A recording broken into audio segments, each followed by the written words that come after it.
All right, so I'm gonna be telling you guys about the 3 biggest mistakes that I've made in real estate, so stick around to the end of the video because this video might just save you a couple $100,000. I'm Thatagentkelly. I talk about Canadian real estate and my local market of Abbotsford in the Fraser Valley, and if you're into that kind of thing, please do subscribe to the channel, like this video to help me out if you do end up liking this video. All right, so my first mistake in real estate goes way back to circa 2015 or possibly late 2014. My girlfriend and I were looking to buy a townhome in Clayton Heights, which is a sub area out in Surrey, and at the time they were about $320,000 to $350,000 for some of the nicer townhomes on the market. Interest rates were obviously substantially lower than they are right now, and I think our household income at that time would have been about $90,000, so we could definitely afford it. We could definitely afford it even with putting less than 20% down. However, at that time everyone was telling me to save up for the full 20% down payment, continue to rent, the market's going to go down. Basically all the same rhetoric that Vancouver real estate has been faced with for the last 30 years. That's what everyone was telling me at that time.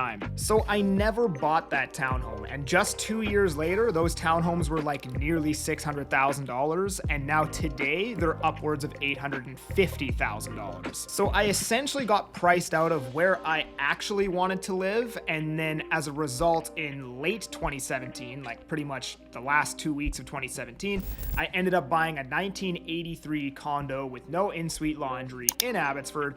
Fully renovated though, however, but I also got completely priced out of where I actually wanted to live and had to move 35 minutes further away east, which increased my commute by like an hour and a half every single day to work there when you account for there and back. So overall, I would say it was a pretty big loss. Oh, and again, at this time, late 2017, if you guys can remember, the condo market was extremely hot.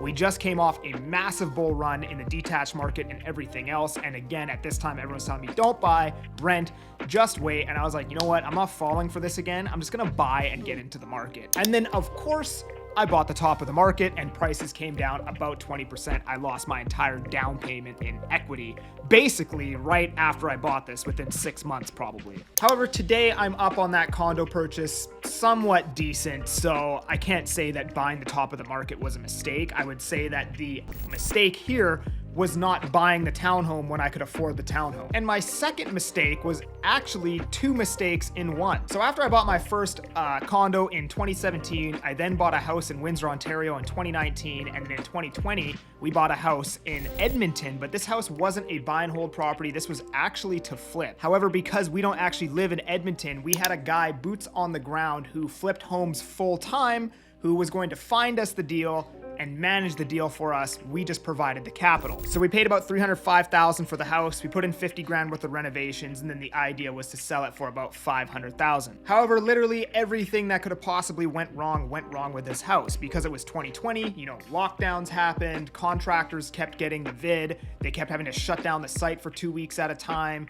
Then in Edmonton, once winter hits, it's like negative 42 degrees outside, so nobody's shopping for homes when it's that cold outside. So the home just sat there doing nothing. And then the city decided to rip up the road in front of the home, so you couldn't even park in front of the house. So what ended up happening is after we renovated it, we tried to sell it, we put it on the market, it didn't sell, and then winter came around and we ended up having to put a tenant in there. Then the next time we tried to list, the tenant would be very difficult about allowing us to show the place. And then finally, literally 2 years later, we finally sold that house. I made about $5,000, which was less than a 5% annualized return.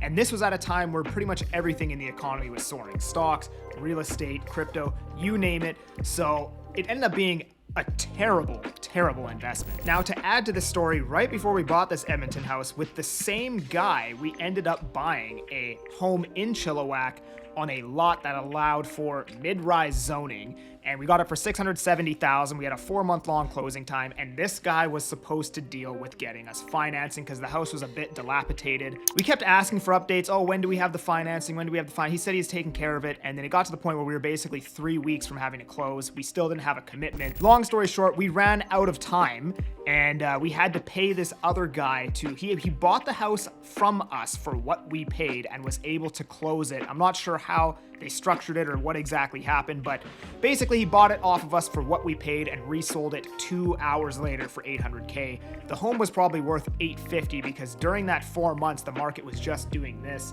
So that was extremely painful, and the lesson here basically is just if you're gonna do real estate, you should be in the driver's seat, because at least if you're in the driver's seat and you're making mistakes, you're learning from the mistakes, not somebody else, right? So we just gave way too much control away to this guy and he screwed everything up basically. And then the last mistake that I ever made was actually buying that 1983 condo in Abbotsford. Now, it wasn't because I bought at the top of the market. I don't think that bad timing is necessarily a mistake, because you can't time the market. You should just buy when you're ready to buy. But what I did do was I bought a $275,000 condo when I probably could have afforded a $400,000 condo at that time. I just didn't feel like stretching my budget. So I basically sacrificed the quality of the product just to get a cheaper monthly payment. And as a result of that, my condo is now probably up only $90,000 since 2017, which is just over a 30% return.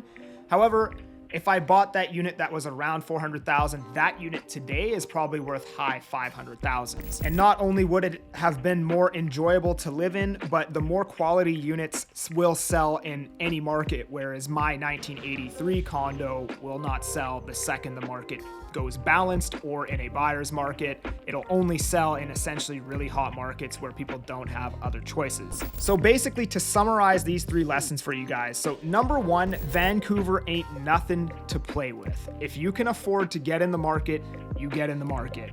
Think about how many people you probably know that have been burned by this, by, oh, I'm just gonna rent for another year, or oh, I'm just gonna save up that 20% down payment, or oh, the prices are gonna come down and I'm gonna wait, and I'm gonna try to time the market by selling my house and then renting.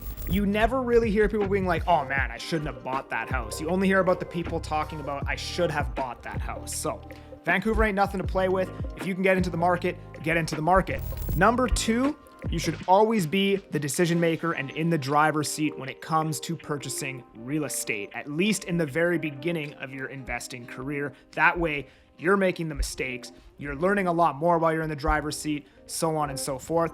And number 3, it's always worth it to pay a premium for quality product. Don't forget to subscribe.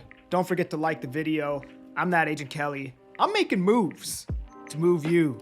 Peace.